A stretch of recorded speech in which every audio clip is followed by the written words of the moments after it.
नमस्कार, DD news पर आप सभी का स्वागत। मैं हूं आपके साथ भावना नैयर। देश और दुनिया की बड़ी खबरों को लेकर हम हाजिर हैं। शुरुआत करते हैं इस बुलेटिन की अहम सुर्खियों के साथ। वडोदरा में प्रधानमंत्री मोदी और स्पेन के प्रधानमंत्री ने टाटा एयरक्राफ्ट कॉम्प्लेक्स का किया उद्घाटन। भव्य रोड शो पर भी निकले दोनों नेता।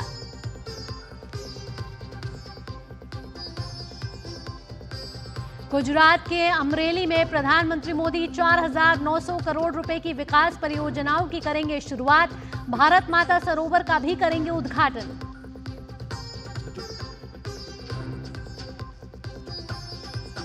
वक्फ संशोधन बिल पर जेपीसी की आज अगली बैठक। पंजाब, हरियाणा, दिल्ली और उत्तराखंड के प्रतिनिधि रखेंगे सुझाव।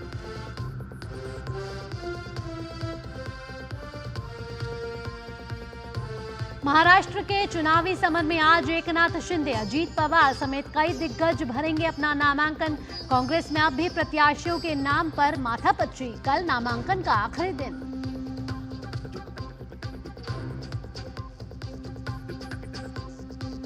और आदिवासी अस्मिता और बांग्लादेशी घुसपैठ पर निशिकांत दुबे का झारखंड सरकार पर गंभीर आरोप। बीजेपी ने बरहेट और टुंडी सीट के लिए घोषित किया अपने उम्मीदवार, तो वहीं वायनाड में आज से प्रियंका करेंगी चुनावी प्रचार।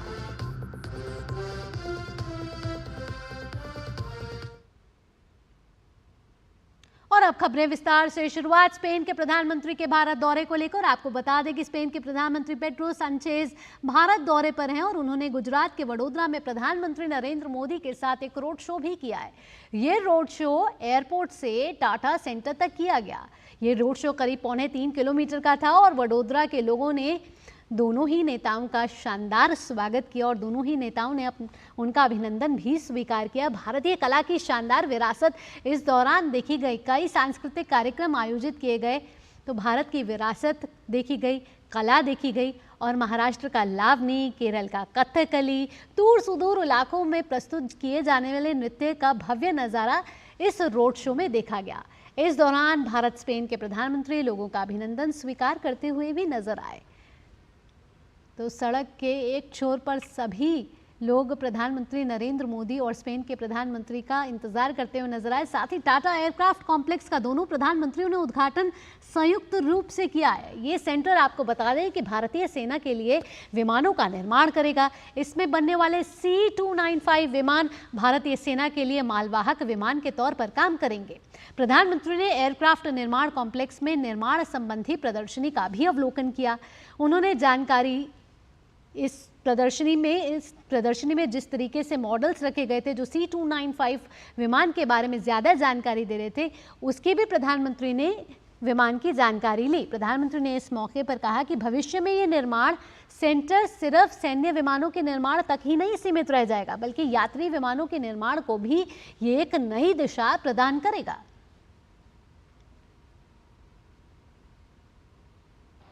आज के इस कार्यक्रम को मैं ट्रांसपोर्ट एयरक्राफ्ट की मैन्युफैक्चरिंग से आगे बढ़कर के देख रहा हूं। आप सभी ने पिछले एक दशक में भारत के एविएशन सेक्टर की अनप्रेसिडेंटेड ग्रोथ और ट्रांसफॉर्मेशन को देखा है। हम देश के सैकड़ों छोटे शहरों तक एयर कनेक्टिविटी पहुंचा रहे हैं। हम पहले से ही भारत को एविएशन और एमआरओ डोमेन का हब बनाने के लिए काम कर रहे हैं। ये इकोसिस्टम भविष्य में made in India civil aircraft का रास्ता भी बनाएगा। आप जानते हैं कि अलग अलग भारतीय एयरलाइंस ने 1200 नए एयरक्राफ्ट खरीदने का ऑर्डर किया है दुनिया को। अब शायद दुनिया की कंपनी किसी और देश का ऑर्डर ही नहीं ले पाएगी। यानी भविष्य में भारत और दुनिया की जरूरतों को पूरा करने के लिए सिविल एयरक्राफ्ट की डिजाइन से लेकर मैन्युफैक्चरिंग तक इस फैक्ट्री की बड़ी भूमिका होने वाली है। साल 2022 में प्रधानमंत्री ने टाटा एयरक्राफ्ट कॉम्प्लेक्स के निर्माण की आधारशिला रखी थी। आज ये सेंटर पूरी तरह से तैयार है। प्रधानमंत्री मोदी ने इस मौके पर कहा कि भारत में बीता दशक बदलते वर्क कल्चर का रहा है।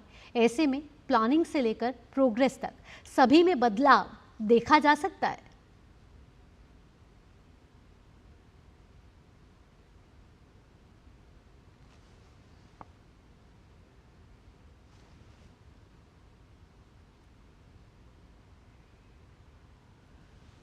आगे बढ़ते हैं। स्पेन के प्रधानमंत्री पेड्रो सांचेज की ये पहली भारत की आधिकारिक यात्रा है। हालांकि इससे पहले दोनों नेताओं को कई बार बहुपक्षीय बैठकों के दौरान मुलाकात और बातचीत करते हुए देखा गया है।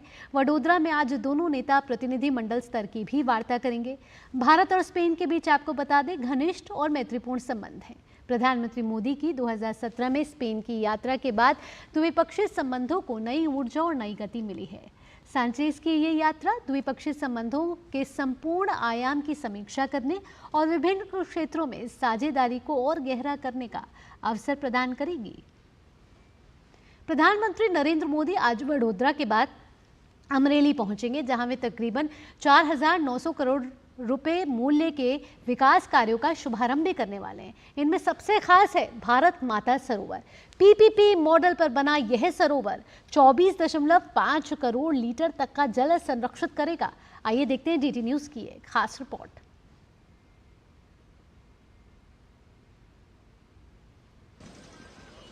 सोमवार का दिन गुजरात के लिए काफी ऐतिहासिक होने जा रहा है, जब प्रधानमंत्री नरेंद्र मोदी अमरेली के दुधाला में ढोलकिया फाउंडेशन और गुजरात सरकार के सहयोग से पीपीपी मॉडल पर बने भारत माता सरोवर का उद्घाटन करेंगे। मूल रूप से ये जलाशय पहले 4.5 करोड़ लीटर पानी ही संरक्षित कर पाता था, लेकिन पीपीपी मॉडल के तहत इसे और गहरा, चौड़ा और मजबूत बनाकर इसकी क्षमता 24.5 करोड़ लीटर तक कर दी गई है।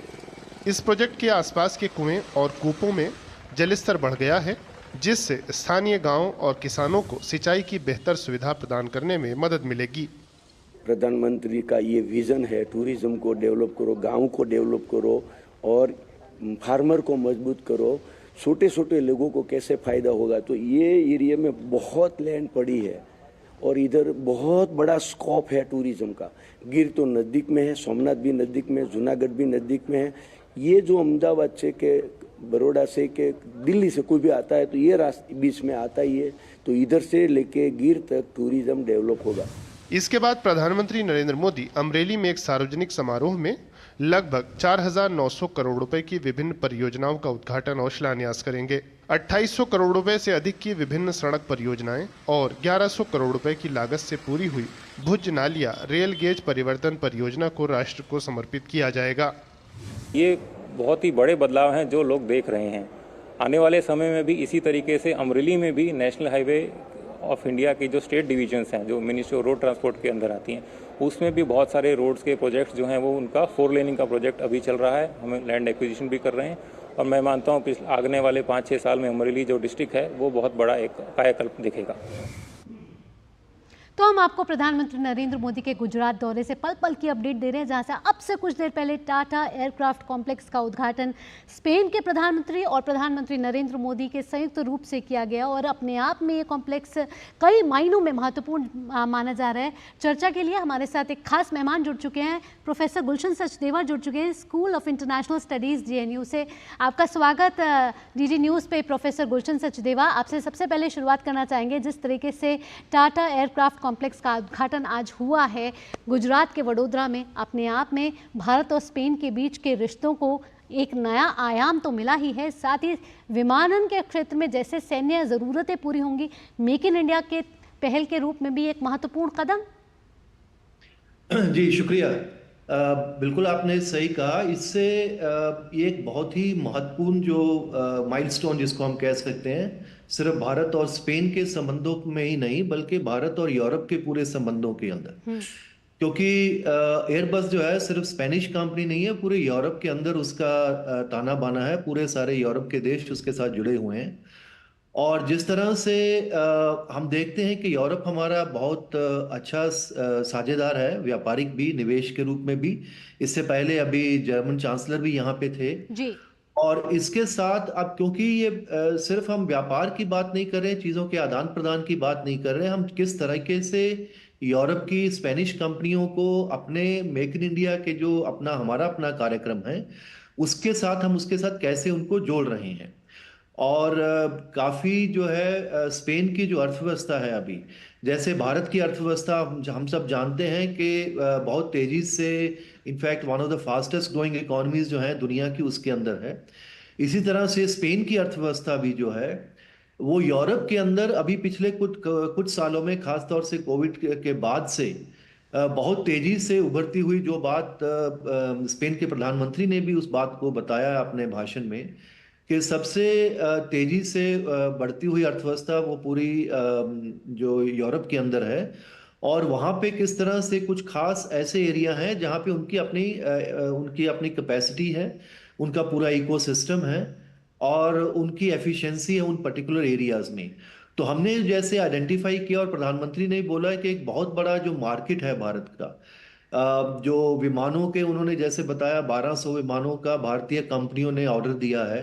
और हमारे रक्षा के जो अपने विमान हैं, जैसे ये वाला C-295 का है, उसके 40 विमानों की जो मैन्युफैक्चरिंग है वो यहाँ से अभी शुरू हो गई है।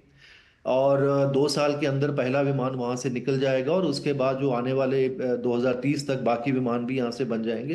तो सिर्फ यही बात सिर्फ 20, 30, 40 विमान बनाने की नहीं है, जी उसके किस तरीके। जी गुलशन जी, गुलशन जी तो हमारे साथ जुड़े हुए हैं, हमारे संवाददाता भी जुड़ गए हमारे साथ, नीरज सिंह ग्राउंड जीरो से। सीधा नीरज का रुख करते हैं। नीरज, जिस तरीके से हमने प्रधानमंत्री नरेंद्र मोदी और स्पेन के प्रधानमंत्री के संबोधन को सुना है, साफ तौर पर ये झलक दिखती है कि भारत का जो डिफेंस सेक्टर है वो लगातार नए आयाम को छू रहा है और प्रगति कर रहा है पिछले 10 सालों में। और संबोधन में जिस तरीके से प्रधानमंत्री नरेंद्र मोदी लगातार कहते आ रहे हैं कि पिछले 10 सालों में रक्षा क्षेत्र में जो एक्सपोर्ट है वो 30 गुना बढ़ा है, करीब करीब 1000 नए रक्षा से जुड़े स्टार्टअप उभर कर आ रहे हैं। ऐसे में उनका ये कहना कि मेक इन इंडिया को अब मेक इन द ग्लोबल के क्षेत्र में आगे बढ़ते हुए अग्रसर प्रधानमंत्री नरेंद्र मोदी का विजन कहीं ना कहीं साफ तौर पे ये दर्शा रहा है। नीरज हमारे साथ जुड़ेंगे, साथ ही साथ गुलशन सचदेवा जी, प्रोफेसर गुलशन सचदेवा जी हमारे साथ जुड़े हैं। यहाँ रुक रहे एक छोटे से ब्रेक के लिए, लेकिन ब्रेक के बाद दोनों से चर्चा जारी रखेंगे। आप जुड़े रहिए DT न्यूज के साथ।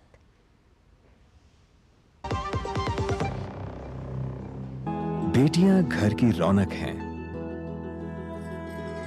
बेटियां घर संवारती हैं, बेटियां पीढ़ियां सजाती हैं, बेटियां घर की बुनियाद कहलाती हैं। बेटियों को सलाम करता है मोंगिया स्टील, स्टील का बादशाह।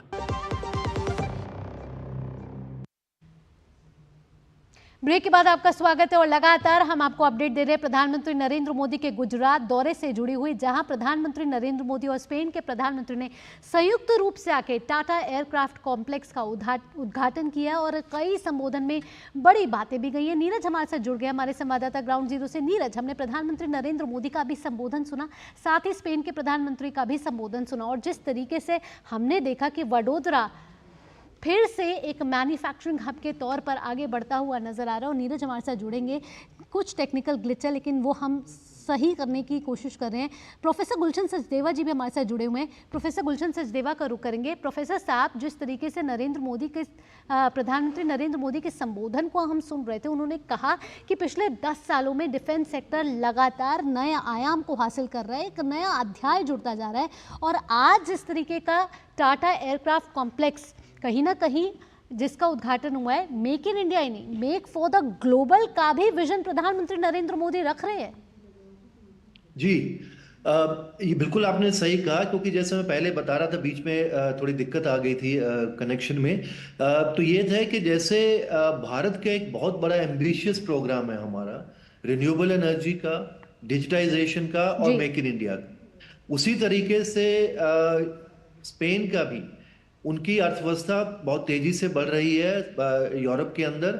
और भले ही वो G20 का जैसे हिस्सा नहीं है, लेकिन जो 13-14 जो बड़ी अर्थव्यवस्थाएं हैं पूरी दुनिया की, उसके अंदर स्पेन की अर्थव्यवस्था को माना जाता है। जी। और स्पेन हमेशा G20 की मीटिंग में भी अगर आप देखते हैं तो हर मीटिंग के अंदर परमानेंट गेस्ट होता है, क्योंकि उसकी अर्थव्यवस्था इतनी मजबूत है कि उसको स्पेशल हर मीटिंग में बुलाया जाता है। तो उनका जो प्रोग्राम है पूरा अपने देश का, और किस तरीके से स्पेन के जो प्रोग्राम है सारे, और उसी तरह से भारत के प्रोग्रामों के साथ उनको जोड़ के दोनों देश आगे बढ़ पाएंगे। दोनों देशों का इसके अंदर फायदा है, क्योंकि वहाँ की कंपनीज को यहाँ पे इतनी बड़ी अर्थव्यवस्था के अंदर निवेश करने का मौका मिलेगा। यहाँ पे जो इतनी बड़ी उनको बड़ी मंडी वहाँ पे मिलेगी।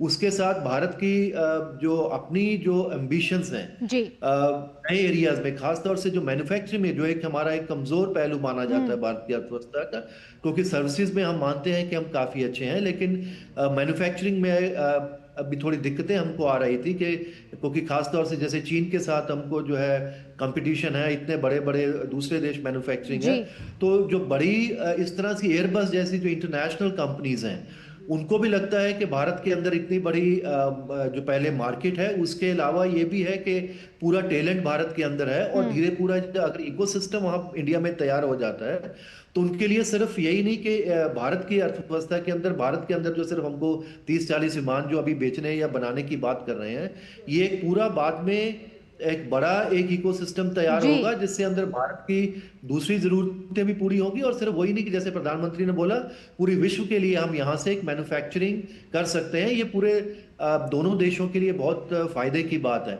और एक और चीज इससे निकल के आती है, क्योंकि जैसे जर्मन चांसलर के दौरे में भी देखा हमने, इस दौरे में प्रधानमंत्री जो स्पेन के उनके दौरे में भी देख रहे हैं कि जो नजदीकी भारत की जो है यूरोपीय संघ और यूरोपीय संघ के देशों के साथ जो हो रही है, अब सिर्फ हम मैन्युफैक्चरिंग उन सिर्फ बातों में नहीं कर रहे हैं जो कि कंज्यूमर गुड्स हैं, हम डिफेंस के अंदर भी कॉमन मैन्युफैक्चरिंग की बात कर रहे हैं। इसका मतलब जो सामरिक साझेदारी जो है हमारी यूरोप के साथ और बाकी यूरोप के जो मेंबर स्टेट्स हैं उनके साथ, उस साझेदारी बहुत पहले से आगे बढ़ गई है, एक दूसरे के अंदर विश्वास काफी बड़ा है, और उसी का ये नतीजा है। और ये पूरे एक अच्छी एक एग्जाम्पल है कि 2 साल पहले ही, जैसे प्रधानमंत्री ने बोला कि 2 साल पहले ही ये जो अभी हमने शुरू किया था, इसकी नींव पत्थर उन्होंने रखी थी, और उसके बाद 2 साल के अंदर ही ये पूरा मैन्युफैक्चरिंग फैसिलिटी है वो तैयार हो गई है, और अगले 2 साल के अंदर पहला विमान उससे अंदर निकल आएगा।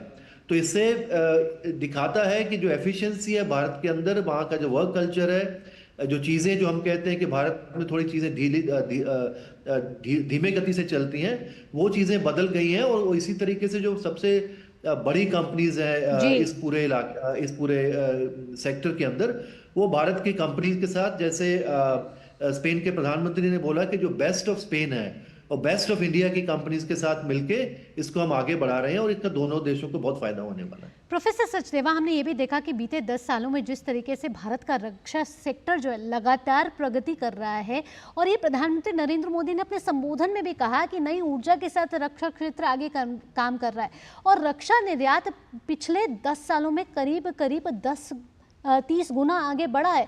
साथ ही साथ प्रधानमंत्री नरेंद्र मोदी ने स्टार्टअप को लेकर भी बड़ी बात कही। करीब उन्होंने कहा कि 1000 नए रक्षा स्टार्टअप लगातार आगे बढ़ते हुए काम करते हुए नजर आ रहे हैं। ऐसे में भारत का रक्षा क्षेत्र मजबूत कहीं ना कहीं दिख रहा है। प्रोफेसर सचदेवा, और विदेशी कंपनियां भी हैं, वो भी भारत पर भरोसा करती हुई नजर आ रही हैं आज। जी बिल्कुल, आपने सही बोला, क्योंकि जैसे ये बात तो सब जानते हैं कि भारत की बहुत बड़ा इंपोर्टर है रक्षा का सामान। हम रूस से, अमेरिका से, इजराइल से, दूसरे देशों से, फ्रांस से हम बहुत खरीदते रहे हैं, ये सारी दुनिया को पता है इतने सालों से। तो एक तो उनकी सबसे बड़ी उनके लिए ये भी एक अट्रैक्शन है कि इतनी बड़ी जो क्योंकि भारत की अर्थव्यवस्था अगर बढ़ रही है और जिस तरीके से तनाव हमारे इस पूरे इलाके में है, तो भारत के अंदर एक जो बहुत बड़ी जो डिफेंस की जो मार्केट है वो तो है ही है। लेकिन अभी आपने जैसे बोला कि पिछले 10 साल में सिर्फ ऐसा नहीं है कि भारत बाहर से सिर्फ इंपोर्ट कर रहा है, क्योंकि हमारी अपनी ज़रूरतों के लिए भी, और उसके साथ हमने एक ऐसी माहियत जो है जो उसको स्पेशलाइज कर लिया है कि हमारे पूरे जो यहाँ की मैन्युफैक्चरिंग जो कंपनीज हैं, चाहे वो पब्लिक सेक्टर की हो, चाहे अभी जैसे हमने देखा प्राइवेट सेक्टर को भी साथ में लेके, तो एक मैन्युफैक्चरिंग जो डिफेंस प्रोडक्ट्स हैं उनके अंदर भी भारत ने बहुत महारत हासिल की है। और उसका ये नतीजा है कि कितने और जो नए नए देश जिसको हम अभी निर्यात भी कर रहे हैं, चाहे वो आर्मीनिया को दे रहे हैं, वियतनाम को दे रहे हैं, फिलीपाइंस को दे रहे हैं। तो सिर्फ हम रूस के साथ पहले जो है कुछ ऐसी चीज़ें बनाई थी जैसे ब्रह्मोस मिसाइल और दूसरे कुछ ऐसे हथियार थे जो हम दूसरे देशों को पहले निर्यात कर रहे थे। लेकिन अब हम यूरोप के देशों के साथ भी वो वही चीज़ करने जा रहे हैं। और ये जैसे ट्रांसपोर्ट प्लेन पहले अभी भारत की अपने उनके लिए ये बनेगा, भारत की सेना के लिए, और बाद में पॉसिबल है क्योंकि जब कैपेसिटी बन जाएगी तो आप बाहर इसको निर्यात भी कर सकते हैं। जी प्रोफेसर। वो ये सिर्फ इसलिए संभव हो पाया है क्योंकि वो देशों को भी भारत के साथ उनके जो सामरिक हित हैं तो अगर मिलते हैं तभी वो डिफेंस के अंदर को मैन्युफैक्चरिंग करेंगे। बेचने की बात अलग है, क्योंकि जो मैन्युफैक्चरिंग किसी भी कंट्री के साथ करते हैं, एक तो आप पहले ये मान के चलते हैं कि वहां के अंदर कैपेसिटी है उस देश के अंदर, चाहे वो प्राइवेट सेक्टर में या पब्लिक सेक्टर में, जहां पे आप उसको प्रोड्यूस कर सकते हैं। दूसरा, सामरिक हित जो है दोनों देशों के एक साथ अगर जुड़ते हैं तभी मैन्युफैक्चरिंग करके आप तीसरी दुनिया के देशों को वहां पे उनको भेज सकते हैं। तो ये बहुत बड़ा कदम है और ये भी दर्शाता है कि भारत के जो किस तरीके से हमारी सामरिक साझेदारी, हालांकि हम ये भी जानते हैं कि यूरोप के देशों के साथ अभी बहुत टेंशन है रूस की, और हमारे रूस के साथ अच्छे संबंध है। और हमारा जो मेजर मैन्युफैक्चरिंग जो है डिफेंस का वो पहले अभी तक रूस के साथ ही रहा था पब्लिक सेक्टर में, लेकिन अब वो डाइवर्सिफाई हो रहा है, दोनों तरफ से ये भारत अपने आप को बढ़ाने की कोशिश कर रहा है। जी, साथ ही जिस तरीके से और जिन बड़ी बातों का जिक्र प्रधानमंत्री नरेंद्र मोदी ने किया प्रोफेसर सचदेवा, उसमें कहा कि बीते 10 वर्षों में जिस तरीके से एक नई ऊर्जा के साथ डिफेंस सेक्टर सामने आया है उसमें निजी क्षेत्र की भी एक बड़ी भागीदारी है। निजी क्षेत्र को प्रधानमंत्री ने जिस तरीके से एक स्पेस दिया है, साथ ही साथ जो पब्लिक सेक्टर है उसका भी कॉन्फिडेंस कहीं ना कहीं बढ़ा है। इसके साथ साथ अगर प्रोफेसर सचदेवा हम देखें कि भारत सिर्फ अपने सैन्य उपकरणों का निर्माण भारत में नहीं कर रहा, सिर्फ उससे आगे बढ़कर विदेशी कंपनियां भी हम पर भरोसा जताते हुए अपने हथियार भारत की फैक्ट्रियों में बना रही हैं। जी जी बिल्कुल, यही बात मैं पहले बता रहा था, क्योंकि उसके लिए पहले आपको सामरिक जो है समझदारी एक दूसरे के साथ होगी। उनको ये भी लगेगा कि अगर भारत के जो मैन्युफैक्चरिंग कर रहे हैं या भारत को जो अपने हथियार बेच रहे हैं, चाहे वो फ्रांस से हम ले रहे हैं या बातचीत चल रही है जर्मनी के साथ भी और यूके के साथ भी और अब स्पेन के साथ भी, तो इसका मतलब है कि जो उन देशों के जो उनको लगता है कि जो टोटल उनकी जो अंडरस्टैंडिंग है दुनिया की सिक्योरिटी के बारे में, जो उनके जो चिंताओं के बारे में, वो चिंताएं जो हैं, वो जो दिक्कतें हैं, वो भारत की और उनकी साझी है। ये जरूरी नहीं है कि हर चीज के बारे में एक हमारी बिल्कुल समझ एक जैसी हो, लेकिन काफी मोटे तौर से, क्योंकि लोकतांत्रिक देश हैं, उनको लगता है कि भारत के साथ अगर वो करते हैं, एक बड़ी अर्थव्यवस्था है, कोई ऐसी दिक्कत भारत के साथ नहीं है कि भारत कोई उनकी अगर मैन्युफैक्चरिंग भारत की अगर वो स्ट्रॉन्ग करते हैं तो उनके लिए कोई वहां पे बाद में वो कोई चिंता का विषय बन जाए। जैसे आजकल हम देखते हैं कि बहुत सी यूरोपियन कंपनीज है, जब चीन के साथ उनका बहुत अच्छे ट्रेड के संबंध है, लेकिन वो उनको चिंता है कि जिस तरीके की असर्टिव चाइना ने काफी अपना रोल पिछले कई सालों में दिखाया है, तो उसमें थोड़ी दिक्कत होती है कई बार पश्चिम के देशों को उनके साथ को मैन्युफैक्चरिंग इस तरह की करने की। लेकिन भारत के साथ क्योंकि सामरिक हित मोटे तौर से एक जैसे हैं, तो इसलिए वहां पे प्रोफेसर सचदेवा जी, चलिए इन तमाम चर्चाओं के साथ आपका बहुत बहुत धन्यवाद इतनी महत्वपूर्ण चर्चा में भाग लेने के लिए। बुलेटिन में आगे बढ़ते हैं। प्रधानमंत्री मोदी की स्पेन के प्रधानमंत्री के साथ द्विपक्षीय वार्ता से पहले ये कुछ तस्वीरें सामने आई हैं। आपको बता दें कि वडोदरा के लक्ष्मी विलास पैलेस में ये मुलाकात हुई है। आइए आपको वो तस्वीरें दिखाते हैं। आपको बता दें कि प्रधानमंत्री नरेंद्र मोदी और स्पेन के प्रधानमंत्री पेड्रो सैnchez की प्रतिनिधिमंडल स्तर की वार्ता जो है वो लक्ष्मी विलास पैलेस में हो रही है और ये तस्वीरें सीधा लक्ष्मी विलास पैलेस की। और आपको बता दें कि वडोदरा का ये लक्ष्मी विलास पैलेस अपने आप में एक बड़ा धरोहर है।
तो वडोदरा के लक्ष्मी विलास पैलेस में प्रधानमंत्री नरेंद्र मोदी और स्पेन के प्रधानमंत्री पेड्रो सैंचेज के बीच द्विपक्षीय वार्ता, प्रतिनिधिमंडल स्तर की वार्ता हुई है और दोनों के बीच ये हैंडशेक साफ साफ दर्शा रहा है कि दोनों देशों के बीच की ये पार्टनरशिप लगातार मजबूत होती जा रही है।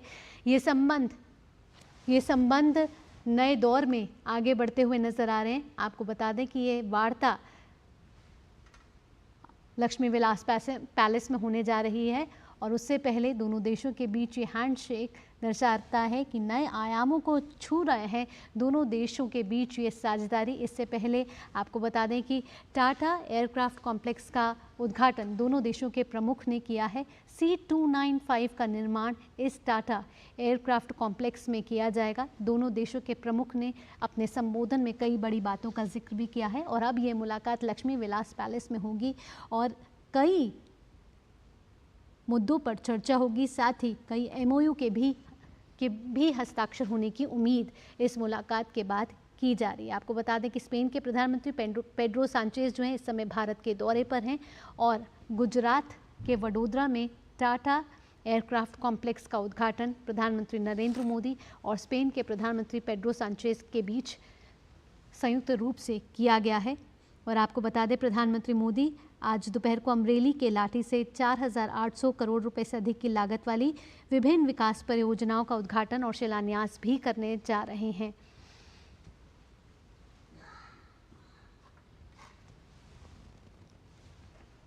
यहाँ रुकेंगे एक छोटे से ब्रेक के लिए। ब्रेक के बाद खबरें और भी हैं, आप जुड़े रहिए DD न्यूज के साथ।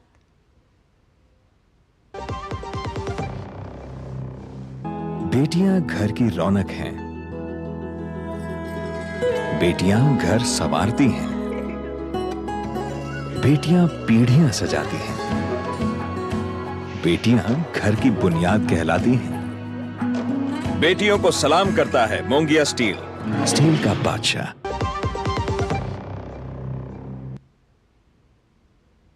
ब्रेक के बाद आपका स्वागत। और अब खबर वक्फ संशोधन बिल से जुड़ी हुई, जिस पर आज जेपीसी की बैठक संसद भवन परिसर में हो रही है। जेपीसी वक्फ बोर्ड मुद्दे से जुड़े सभी पक्षकारों के प्रतिनिधियों को बुलाकर उनके सुझाव मांग रही है। आज पंजाब, हरियाणा, दिल्ली और उत्तराखंड वक्फ बोर्ड के प्रतिनिधि अपने सुझाव रखेंगे। समिति को अपनी रिपोर्ट अगले संसद सत्र के पहले हफ्ते तक सदन के पटल पर रखनी है। पिछले हफ्ते समिति की बैठक के दौरान टीएमसी सांसद कल्याण बनर्जी के व्यवहार के चलते उनको निलंबित कर दिया गया था और उन्हें अगली बैठक में भाग लेने के लिए रोक दिया गया था। समिति के अध्यक्ष जगदम्बिका पाल ने उस घटनाक्रम पर पूरी जानकारी ली है और वो पूरी जानकारी लोकसभा अध्यक्ष ओम बिरला को पत्र के जरिए भी दे दी थी। समिति के एनडीए सदस्यों ने भी लोकसभा अध्यक्ष ओम बिरला से मुलाकात की थी। केंद्र सरकार बार बार कह चुकी है कि वक्फ बिल संशोधन का उद्देश्य किसी की जमीन लेना नहीं, बल्कि वक्फ जमीनों के दुरुपयोग को रोकना है। गौरतलब है कि यूपीए सरकार ने 2013 में वक्फ कानून में संशोधन किया था, जिसके बाद वक्फ बोर्ड को असीमित अधिकार मिल गए थे और उसके बाद वक्फ की जमीनों को लेकर कई नए दावे और विवाद सामने आते रहे हैं।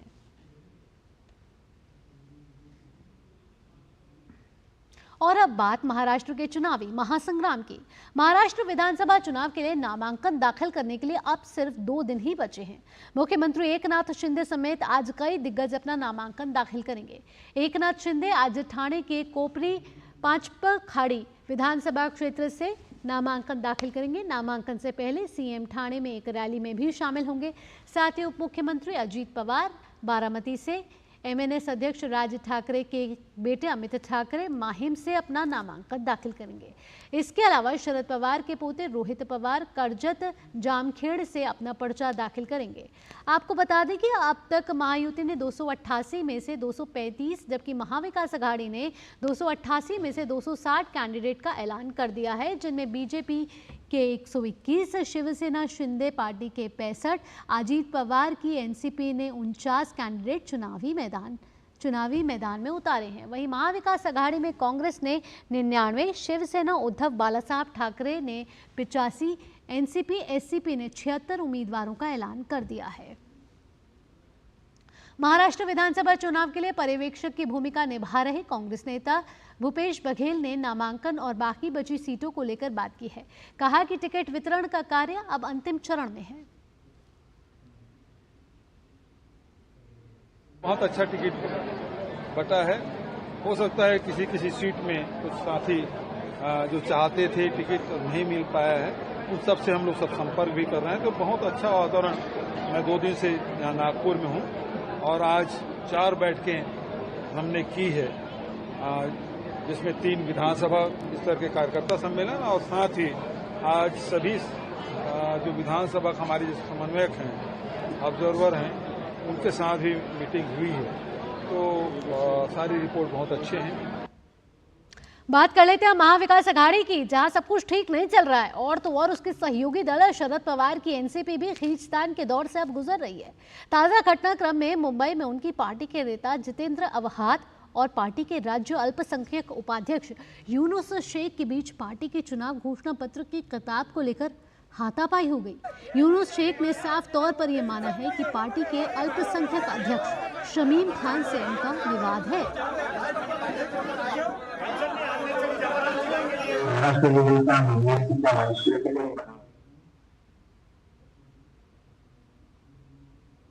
महाराष्ट्र के बाद अब बात झारखंड विधानसभा चुनावों की, जिसके लिए बीजेपी ने एक और सूची जारी कर दी है। बीजेपी ने 2 और उम्मीदवारों के नामों की घोषणा की है। बारहेट से गमालियम हेब्रम और टुंडी से विकास महतो को टिकट दिया गया है।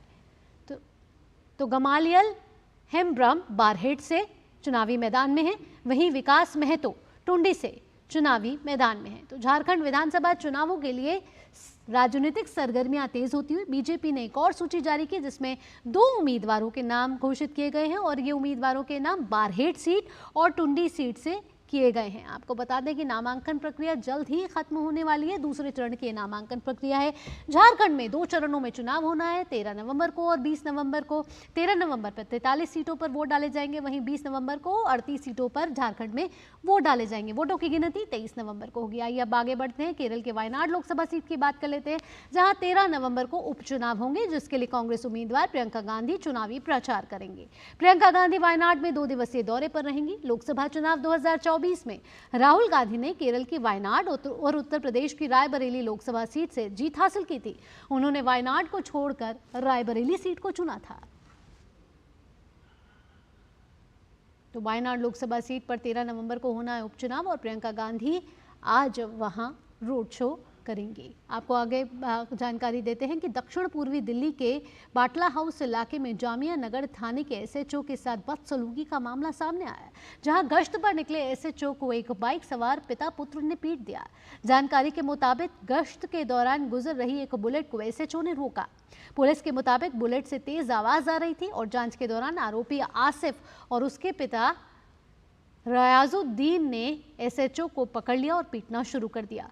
वहीं घायल एसएचओ को अस्पताल में भर्ती कराना पड़ा। घटना की सूचना मिलते ही मौके पर अन्य पुलिसकर्मी भी वहां पहुंच गए और दोनों आरोपियों को गिरफ्तार कर लिया और जामिया नगर पुलिस थाने में आगे की कार्रवाई की जा रही है। और अब बात दमघोटू दिल्ली की। जी हां, राष्ट्रीय राजधानी दिल्ली में जहरीली हवा से कोई राहत मिलती हुई नजर नहीं आ रही है।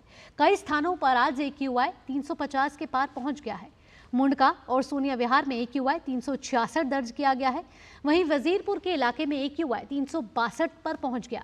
पंजाबी बाग के आसपास AQI 358, वहीं अक्षरधाम इलाके और आनंद विहार में भी AQI 357 जो कि खराब श्रेणी में बना हुआ है। मंदिर मार्ग में AQI 231 दर्ज किया गया। आज सुबह से ही पूरे इलाके में स्मॉग की परत देखी जा रही है। वहीं स्वास्थ्य मंत्रालय ने दिल्ली और NCR के लोगों को खराब हवा के संपर्क में आने से बचने के दिशा निर्देश दिए हैं। प्रदूषण बढ़ने की वजह से लोगों की सेहत पर भी असर पड़ना दिखने लग गया है। घरों के बाहर लोगों को सांस लेने में दिक्कत हो रही है और आंखों में जलन भी महसूस हो रही है।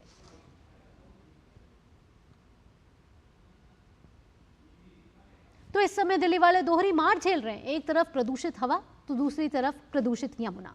जी हां, दिल्ली में वायु प्रदूषण से जहां लोगों को जानलेवा सांस लेने पर मजबूर कर रही है, वहीं यमुना का जहरीला पानी भी चिंता का विषय बना हुआ है। एक सप्ताह से ज्यादा समय से यमुना में झाग की मोटी परत देखी जा रही है। दिल्ली सरकार की तरफ से यमुना के प्रदूषण को खत्म करने के लिए तमाम प्रयास किए जा रहे हैं, लेकिन जमीन पर इसका जरा भी असर दिखता हुआ नजर नहीं आ रहा।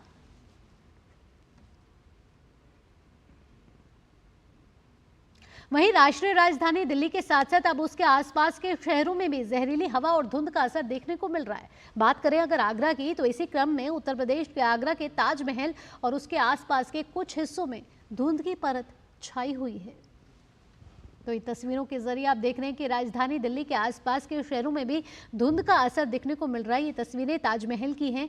उत्तर प्रदेश के आगरा स्थित ताजमहल में भी एक धुंध की चादर सुबह सुबह देखने को मिली। तो यहाँ पर भी प्रदूषण का स्तर देखने को साफ साफ दिखाई दे रहा है, जहाँ सुबह का समय ताजमहल पर एक धुंध की चादर दिखी हुई नजर आई। आगे बढ़ते हैं। लखनऊ में पुलिस कस्टडी में मोहित पांडे की मौत के मामले में सीएम योगी आदित्यनाथ ने आज पीड़ित परिवार से मुलाकात की है। वहीं मुलाकात करने के दौरान मुख्यमंत्री योगी आदित्यनाथ ने दोषी पुलिस वालों पर कार्रवाई करने का भरोसा दिया है। साथ ही परिवार वालों को सीएम योगी आदित्यनाथ ने 10 लाख रुपए की आर्थिक मदद भी दी है।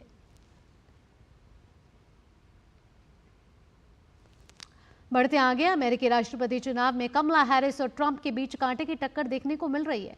अमेरिका में गन कल्चर हमेशा से एक बड़ा मुद्दा रहा है। इस गन कल्चर के चलते पिछले 50 सालों में 15 लाख से ज्यादा अमेरिकी लोगों की जान हुई गई है।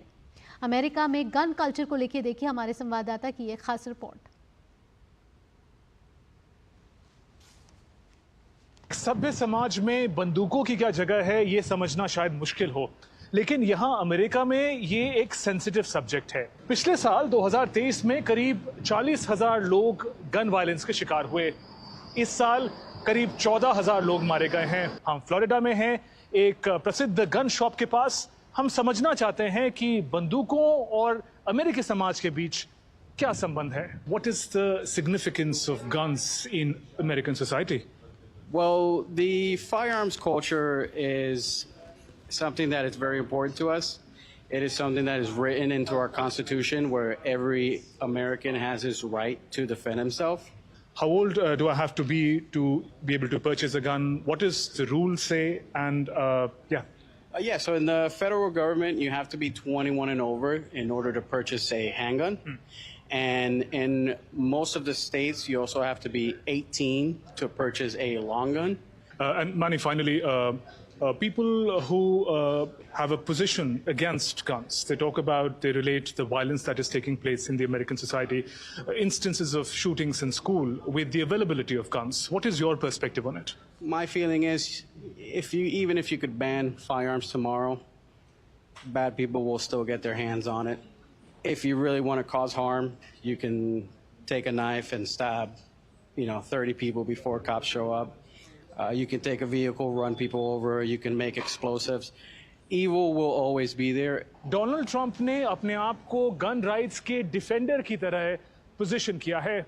वहीं कमला हैरिस ने बीड़ा उठाया है गन वायलेंस को कम करने का। हालांकि कमला हैरिस और उनके vice presidential candidate Tim Walz दोनों ही गन ओनर है। कैमरा पर्सन जयशंकर के साथ Shubhendu Ghosh, DD News, Florida. कुछ और अंतर्राष्ट्रीय खबरों का भी रुख कर लेते हैं। अमेरिकी राष्ट्रपति चुनाव 2024 में अब सिर्फ 9 दिन ही बचे हैं। 9 दिन बाद अमेरिका को नया राष्ट्रपति मिल जाएगा। ऐसे में डेमोक्रेटिक और रिपब्लिकन दोनों प्रतिद्वंद्वियों ने मतदाताओं को रिझाने के तमाम प्रयास किए हैं।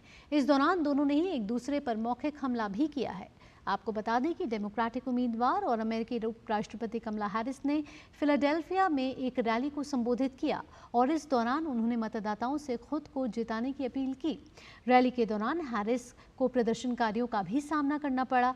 प्रदर्शनकारियों ने उन पर हमास और इजरायल के बीच चल रहे संघर्ष के बीच फिलिस्तीनी चिंताओं को नजरअंदाज करने का भी आरोप लगाया। वहीं दूसरी ओर रिपब्लिकन उम्मीदवार और अमेरिका के पूर्व राष्ट्रपति डोनाल्ड ट्रंप हालिया सर्वेक्षण में अपनी लोकप्रियता में वृद्धि से बेहद उत्साहित नजर आए।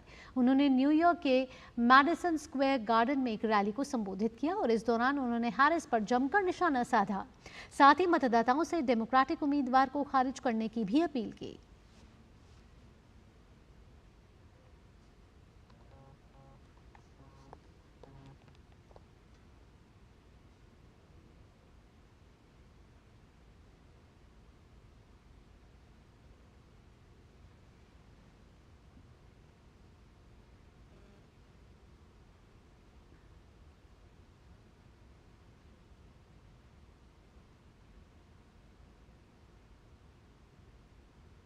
और लगातार हम आपको खबरें दे रहे हैं प्रधानमंत्री नरेंद्र मोदी के गुजरात दौरे को। और इस समय प्रधानमंत्री नरेंद्र मोदी और स्पेन के प्रधानमंत्री पेड्रो सांचेज के प्रतिनिधिमंडल के साथ वडोदरा के लक्ष्मी विलास पैलेस में वार्ता हो रही है और इस वार्ता से जुड़ी तमाम जानकारी हम आप तक साझा कर रहे हैं। और इस वार्ता में कई महत्वपूर्ण मुद्दों पर चर्चा की जा रही है और कयास ये भी लगाए जा रहे हैं कि कई एमओयू के भी हस्ताक्षर होने की खबरें आ सकती हैं और पल पल की हम आपको अपडेट दे रहे हैं। और इससे पहले हमने आपको बताया था कि प्रधानमंत्री नरेंद्र मोदी और स्पेन के प्रधानमंत्री पेड्रो सांचेज ने वडोदरा में टाटा एयरक्राफ्ट कॉम्प्लेक्स का संयुक्त रूप से उद्घाटन किया है, जहां C295 विमानों का जो निर्माण है, 40 विमान है, उनका निर्माण प्रधानमंत्री नरेंद्र मोदी ने उसका संबोधन दिया। और आपको बता दें कि लक्ष्मी विलास पैलेस में इस समय प्रधानमंत्री नरेंद्र मोदी और स्पेन के प्रधानमंत्री पेड्रो सांचेज के बीच प्रतिनिधिमंडल स्तर की वार्ता हो रही है। एक्सेलेंसी, बुएनोस दियास, नमस्कार। भारत में आपका और आपके डेलीगेशन का हार्दिक स्वागत है। एक्सेलेंसी, आपकी पहली भारत यात्रा है। पिछले वर्ष नई दिल्ली में G20 समिट में हम सब ने आपकी कमी महसूस की। मुझे बहुत खुशी है कि भारत में दीपावली के त्योहार के समय मुझे आपका स्वागत करने का अवसर मिल रहा है और मैं उस वडोदरा में आपका स्वागत कर रहा हूं जिसने मुझे पहली बार मेंबर ऑफ पार्लियामेंट बनाया था और बाद में मैं प्रधानमंत्री बना, तो मेरी ये कॉन्स्टिट्यूंसी रही प्रारंभ में। ये और भी विशेष है कि आप मेरे होम स्टेट गुजरात आए हैं। सिर्फ इसलिए नहीं कि ये मेरा होम स्टेट है, बल्कि इसलिए कि गुजरात त्योहार और उत्सव की धरती माना जाता है। दीपावली प्रकाश, उत्साह, उल्लास, ऊर्जा और नए प्रारंभ का प्रतीक है। उसी प्रकार आपकी इस यात्रा से हमारे संबंधों में एक नई ऊर्जा और उत्साह का संचार हुआ है। आज C295 प्लांट के उद्घाटन के साथ साझेदारी के एक नए अध्याय की शुरुआत भी हुई है। एक्सेलेंसी, हमारी साझेदारी सदियों पुरानी है। लोकतंत्र और रूल ऑफ लॉ जैसी वैल्यूज में साझा विश्वास हम दोनों को जोड़ता है। Economy, defence, pharma, IT, science and technology, renewable energy जैसे कई क्षेत्रों में हमारा मजबूत सहयोग है और हम दोनों वैश्विक शांति, समृद्धि और सहयोग पर बल देते हैं। Excellency, people to people contact हमारे संबंधों का मजबूत नींव प्रदान करता है। भारतीय युवा टैलेंट स्पेन के ग्रीन और डिजिटल ट्रांजिशन गोल्स में योगदान दे रहा है। लोगों के बीच बढ़ते हुए संबंधों को देखते हुए इस वर्ष स्पेन के बार्सिलोना में भारत ने नया कॉन्सुलेट खोला है। बेंगलुरु में स्पेन के नए कॉन्सुलेट खोलने के आपके निर्णय का हम स्वागत करते हैं। मुझे विश्वास है कि आज की हमारी वार्ता हमारी साझेदारी को और अधिक डायनेमिक और बहुमुखी बनाने में योगदान देगी। एक बार फिर से आपका और आपके डेलीगेशन का हृदय से स्वागत करता हूं। Thank you very much, Prime Minister Modi. I would like to thank you for your kind hospitality and congratulate you on your recent re-election as Prime Minister. It is an honor for me and also for the Spanish delegation to be in India. I am certain that this visit will strengthen our bilateral relations and will honor the weight and influence that both India and Spain have in the world. a voice and influence that multiplies when our countries work together. I'm also pleased that today we are endorsing an ambitious joint declaration framing the various areas of our collaboration. We celebrate the signing of several agreements in the fields of investment, railways, customs, cultural exchanges, and we look forward to expanding the list soon to reflect the richness and depth of our ties. There is no doubt, my dear friend, that our cooperation will continue to grow across many other areas, and even more in view of the celebration of the Spain-India Year for Culture, Tourism and Artificial Intelligence in 2026. Our countries complement each other. India plays a prominent role not only in the Indo-Pacific but also in the wider geopolitical context. Spain maintains privileged relations with Latin America, historic ties in the Middle East, increased presence in Africa, and is a leading voice in the European Union. This geopolitical framework offers many opportunities for our countries to reach different regions and develop closer and more productive relations.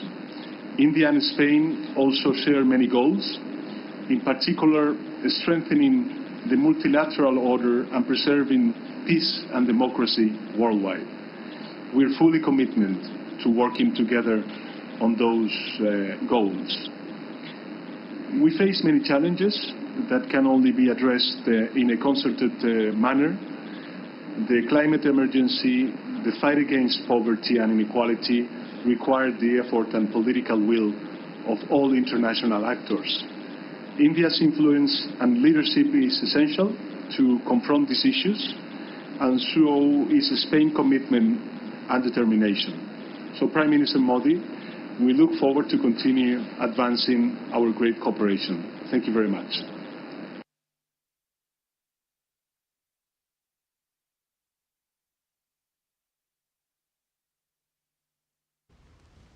तो आपको बता दें कि भारत और Spain के बीच वडोदरा के Lakshmi Vilas palace में प्रतिनिधिमंडल स्तर की वार्ता हुई है। ये तस्वीरें सीधे तौर पर दर्शा रही हैं कि दोनों देशों के बीच रिश्ते और मजबूत होते नज़र आ रहे हैं, साथ ही साथ नए आयाम भी लेते हुए नज़र आ रहे हैं। दोनों देशों के प्रतिनिधिमंडल इस समय प्रतिनिधिमंडल वार्ता में मौजूद रहे, जहां स्पेन के प्रधानमंत्री ने कहा कि हिंद प्रशांत क्षेत्र में भारत की भूमिका लगातार अहम है और उन्होंने कहा कि शांति और लोकतंत्र की मजबूती के लिए दोनों देश आगे काम करते रहेंगे। वहीं प्रधानमंत्री नरेंद्र मोदी ने कहा कि दोनों देशों के बीच जो ये प्रतिनिधिमंडल स्तर की वार्ता हुई है, ये संबंधों को एक नई ऊर्जा देगी। साथ ही नई ऊर्जा के साथ दोनों देशों के संबंधों का संचार हुआ है। साथ ही C-295 विमान दोनों देशों के बीच संबंधों को एक नए अध्याय के साथ जोड़ रहा है। उन्होंने कहा कि economy, defence, pharma, renewable energy जैसे कई क्षेत्रों में दोनों देशों के संबंध मजबूत हो रहे हैं। साथ ही प्रधानमंत्री नरेंद्र मोदी ने कहा कि जिस तरीके से स्पेन के बार्सिलोना में नया कॉन्सुलेट खुला है, ये एक बेहतरीन पहल है स्पेन की। साथ ही उन्होंने भारत स्पेन वैश्विक शांति पर भी जोर दिया। वडोदरा से जुड़ रही हैं हमारे साथ मेघना देव ज्यादा जानकारी के साथ। मेघना, प्रतिनिधिमंडल स्तर की वार्ता हुई है, दोनों देशों के बीच कई महत्वपूर्ण मुद्दों पर चर्चा हुई है। क्या अपडेट है प्रतिनिधिमंडल वार्ता में, किन मुद्दों पर चर्चा हुई और क्या कोई MOU भी साइन हुआ है? जी देखिए, इस बारे में जो जानकारी है कि ये इस बार उम्मीद लगाई जा रही है कि MOU भी साइन होंगे और डबल टॉक्स अभी कुछ समय पहले खत्म हुए मोदी और स्पेन के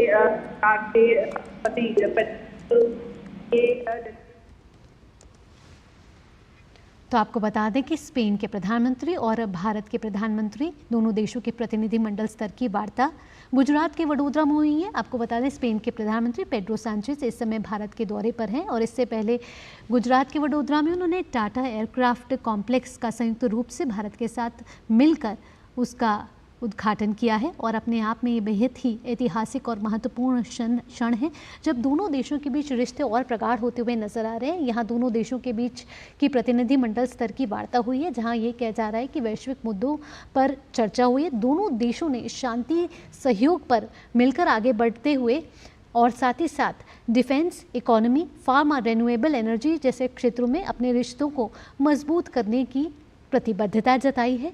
साथ ही नई ऊर्जा का संचार इस प्रतिनिधिमंडल स्तर की वार्ता के साथ हुआ है। प्रधानमंत्री नरेंद्र मोदी ने कहा है कि आगे भी वो इस साझेदारी को बढ़ते हुए देखना चाहेंगे।